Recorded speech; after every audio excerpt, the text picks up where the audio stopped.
see that mouse. Whoop.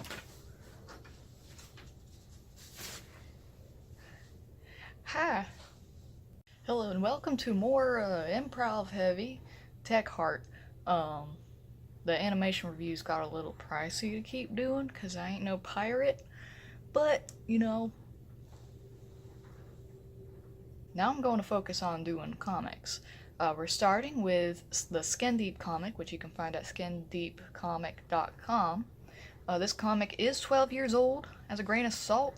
I'm not saying it because it's like problematic or anything. In fact, I can't think of anything problematic about what I've read so far, which is the entire Orientations arc. Quality, you know, might vary from the comic today. As far as I can tell, it is ongoing. So let's get into the first bit, eh?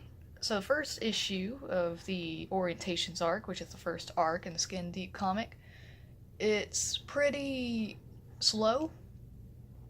Most first chapters are, most first episodes are. As I have always said, I never judge anything by the first four of something, unless the first four are so terrible that I'm just like, I can't sit through it long enough to figure out if this is actually worth my time or not. It's slow, it's not that slow. I definitely sat through it, and I read the rest of the Orientation arc just for fun. I didn't even intend to review it at first. The first part that you'll notice is the quality of the comic. It's obviously part digital, part by hand, and the shading on it's great. I love the color choice. At times the anatomy gets weird.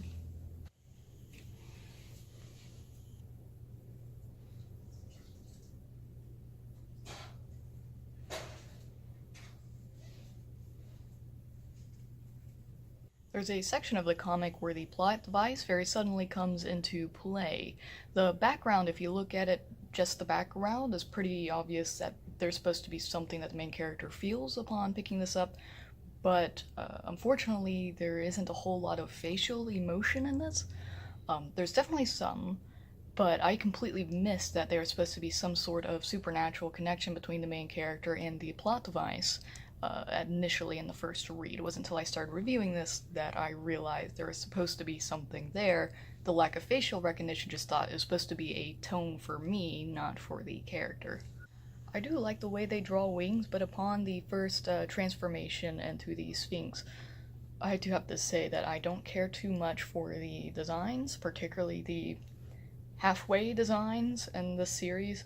There's too sudden of a cutoff between fur and like human skin in these transformations, and that's particularly true with the Sphinx.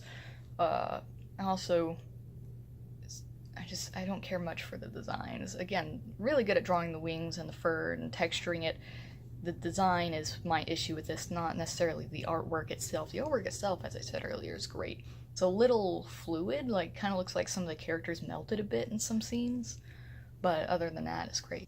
This comic also does that thing where there's a moment where the main character has to be convinced that the supernatural events aren't just some sort of dream. This is more of a pet peeve than anything.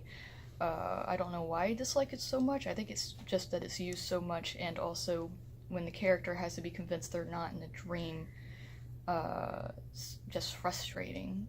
It's not a very good dramatic irony. My biggest turnoff with the comic, I would say, is that there are times when I'm obviously supposed to be sympathizing with the character, which ideally is all the time, but the tone isn't well set up in the first issue. The character is supposed to be frightened, I'm supposed to be frightened for the character, but along with a lack of flow, everything's kind of linear. The framing itself isn't very dramatic, and I think a lot of this was part of the transition from it's part digital, part traditional, but it should be framing should reflect your tone. It should be as crazy as the situation. You shouldn't restrict yourself to squares unless you're in Photoshop, and that's about all you can do in Photoshop. If you're using something like Clip Studio Pro, you have a little more choice. There's a sequence where they're fading, where she's kind of coming to in the middle of the woods for some reason. That's never explained how she got in the middle of the woods. It's fading from this kind of sort of vision she has where somebody's calling her name kind of lovingly.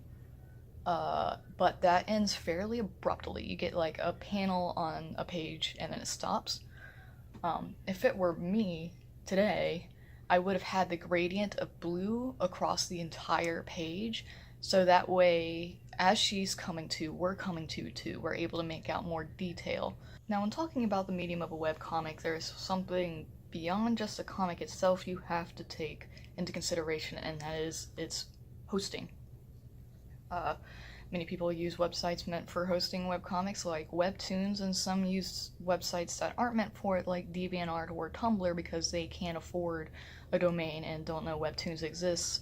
I didn't until recently. I've been doing comics for 8 years. And if you can't afford a domain name, you're kind of stuck with a website's design. This comic, however, does have its own domain name, and I have to say, I really hate the navigation on the website.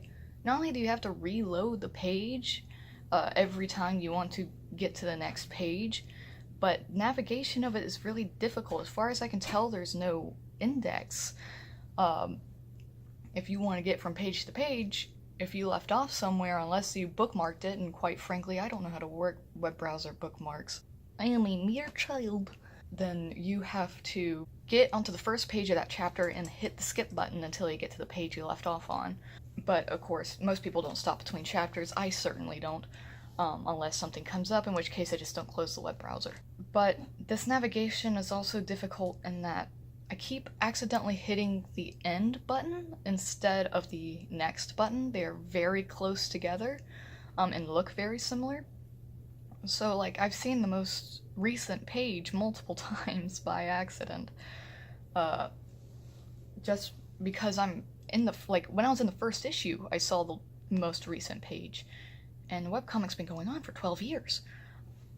Now, the only reason I could think that anybody would use this method of navigation is if they're updating one page at a time, in which case doing each chapter in its own page would be not great navigation wise, because then people would have to accidentally spoil themselves trying to scroll down to where the last update ended up. And that's when you kind of have to ask yourself, it's time to redo our update system? Now, it's just me and my standards. I don't do one page at a time. I really only do one chapter at a time. The closest to one page at a time I've done really is the Webtoons comic from Leavenworks Media that's not on the website because of its weird update status. It's on Webtoons, which treats it much better. And it's the Fisherman and... one of these days I'll get it right. The Fisherman and the Lesbian. That's it. And even that updates at least 3 pages at a time. I do not do single page updates.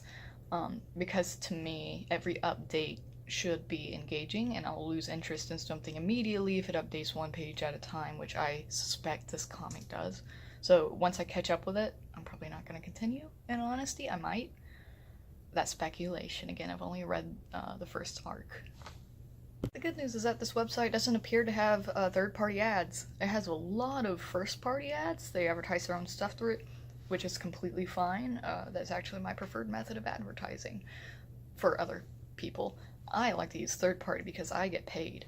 It also took me a while to find contact information. As far as I can tell, contact information isn't on the main website, although the main website has a link to their Twitter, which in the bio has a email.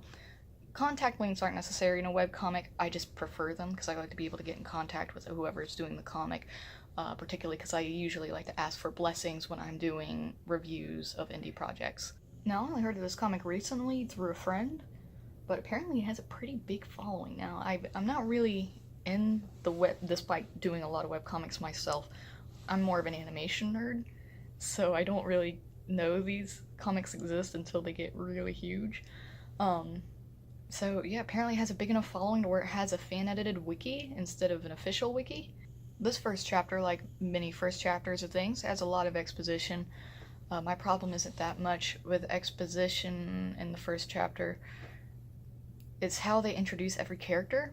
I sat through it. It was fine. It wasn't too overwhelming. It could have been done better, I felt like. It could have been done more naturally. But in the time constraint that I'm sure this person was under in 2006 when they started it, It only makes sense that it's done quickly. I don't think it was a paid project to start with. It may have been. Anyway, that concludes the review. Sorry about constantly changing the way that these reviews are done. My hand sucks, and editing the little museum bits is painful, and also YouTube's copyright robots got more aggressive. So now I have to do actual film, and I don't own a light. Except for this little display light, because the apartment thought that lights are something you should have to pay extra for. So I have that little display light. I can only film during the day when the sun is out. Wouldn't you know it? That's all I had for y'all today. Ciao.